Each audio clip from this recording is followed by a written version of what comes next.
একদা এক যুবক ছিল যে ছিল মিথ্যাবাদী, অহংকারী। সে চুরি করত, মানুষকে কষ্ট দিত, এমনকি আল্লাহকেও সে বিশ্বাস করত না।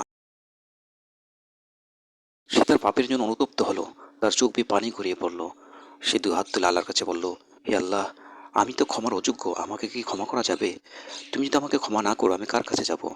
সে ভাবতে লাগলো আর কাঁদতে লাগলো।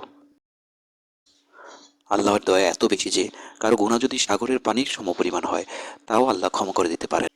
তার হৃদয়টা কিছুটা হালকা অনুভব করলো, আর সে রাতেই সে মৃত্যুবরণ করলো। যারা তাকে শেষবার দেখেছিলেন তারা বলেন, মৃত্যুর পর তার চেহারা ছিল উজ্জ্বল, দীপ্তিময়। তার চেহারা থেকে জ্যোতি ছড়াচ্ছিল।